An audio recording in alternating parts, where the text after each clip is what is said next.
Hello, this is Ken Barron. I'm with the National Association of Black and White Men Together, and happy to say I'm back on Facebook Live again. Over the coming months, we hope to re-up this program, bringing you guests about homophobia and about racism, and then more importantly, recently about our recalls and the voting rights that we seem to be losing. Today, I want to talk about California and the Wisconsin recall fights. California Governor Gavin Newsom and former Wisconsin Governor Scott Walker have one thing in common. They both fought recalls. Republican Walker is the only governor in American history to successfully beat back a recall. He did so in 2012 by pivoting from playing defense on his record, namely a highly polarized measure to clamp down on organized labor. And he's going on the offense against these trying to remove him. Quote, "We made it about the union bosses," Walker said in an interview. Newsom is a close labor ally and would almost certainly not endorse the sentiment, but his campaign has adopted a similar strategy. In his case, Newsom never fails to connect to the recall to Republicans. His official campaign committee is named, quote, "Stop the Republican Recall." The word Republican appears more than 10 times in his official voter guide. And along with phrases like power grab and takeover of our state, and his television ads make a point of referring to President Trump. California has nearly 5 million more registered Democrats than Republicans, and Newsom's team hopes running against the GOP is enough to save him, suffering the same fate as Gray Davis, California's Democratic governor, who was ousted in 2013, 11 months after he was elected to a second term. So the big thing about Gray that he failed to do was to make a coherent case about who was bringing the recall and why. That's been the theory of the case since day one. This is why Newsom branded it a Republican recall. For Newsom, whose national image has been bruised, so there is plenty of inspiration to be found in Walker's win.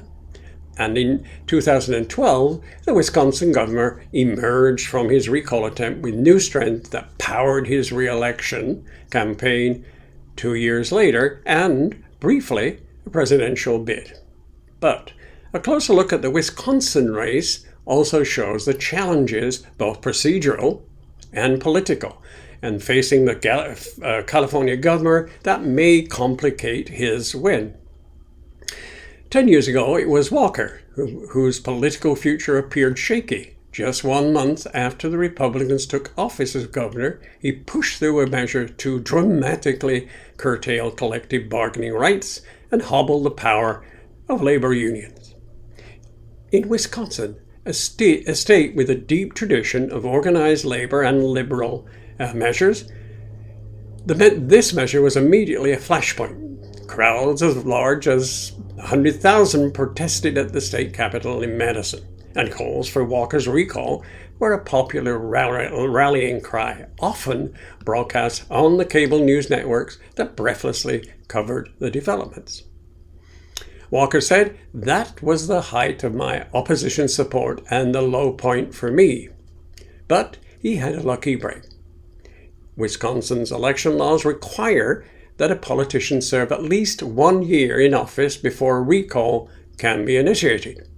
By the time Walker would actually face voters in 2012, the delay had tempered the outrage around the bill. In the meantime, Walker sold himself as a governor who got things done, even if they were unpopular, a pitch that even Democrats conceded worked with swing voters. The campaign also found an effective boogeyman in labor leaders. The attack diverted attention from the more politically sympathetic rank-and-file workers, such as teachers, who had been highly visible in the protests. Union leaders were the one that exerted undue influence, letting governors and legislators to approve contracts and benefits that were out of line with the private sector and the ability of local and state governments to pay. Wisconsin Democrats saw the tactic as class warfare. Regardless, Walker's message offered voters someone to blame as the economy shakily emerged from the Great Recession. Likewise, Newsom's closing theme paints Republicans, particularly front-runner Larry Elder, the radio host, as resistant to vaccine and mask mandates. The clear hope is voters will take out their frustration over the protracted pandemic on the recall proponents. It's a matter of life and death. One recent Newsom ad said, "Stop the spread, protect California by voting no on the Republican recall." Whether it's highlighting elder or anti-immigrant and extreme connections amongst the recall's original group of signature collectors, the overall message has been to portray the recall as a conservative effort that is at odds with the California liberal tilt. California Democrats see this recall for what it is, a Republican-led effort to grab power using the recall process because they can't win any other way. Walker said it was logical that Newsom would follow his example, adding that making the race about Republicans was not a bad strategy to begin with. But Walker said it may not be so simple for Newsom to follow his successful formula. He noted that it's hard to run against Trump, who is not in office anymore, or the state Republican Party, which has not won a statewide campaign since 2003. And although Walker benefited from the timing of the recall in Wisconsin, Newsom's political atmosphere is far more challenging as the Delta variant of the coronavirus threatens the government's claim that California is on the rebound. We'll see how that runs as the variant maybe peaks up or comes down. Walker created a wave that he was able to ride it successfully. COVID is a wave that is breaking all over the place, and Gavin Newsom is out in the middle of the ocean trying to get to shore. For much of his 18 months in office, Walker considered the recall to be a major threat. His opponents collected more than 1 million signatures to qualify for the ballot, nearly twice as many as they needed. But the GOP found its voters equally engaged. Walker capitalized on the widespread attention to his race, including outside interest and money pouring in from out-of-state labor unions and conservative advocacy groups that saw the state as a proxy war for labor rights broadly. Walker said, quote, "Every time one of these national unions come in, it helped make our point that a whole bunch of people outside the state wanted this to happen."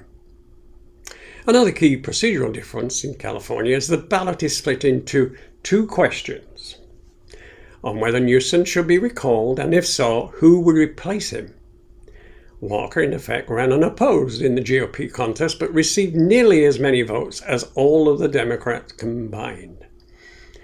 When the Wisconsin recall vote was held in June, Walker won by 7 percentage points, slightly exceeding his margin from 2 years earlier, and cemented his political stature. There's no question that Walker emerged stronger. It sure as hell emboldened him and his team. It set them on a trajectory that made it much harder in 2014 to beat him than it already would have been.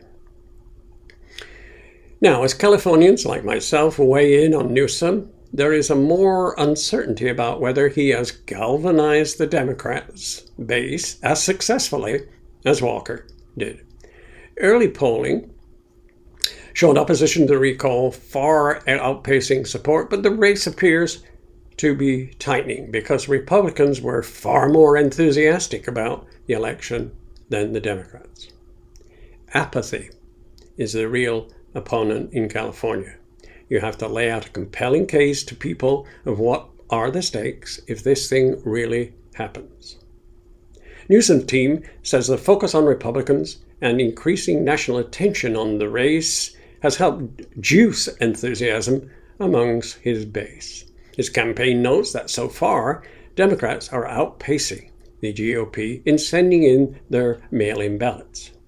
But that's an imprecise metric given the fact that there's no indication how these Democrats voted.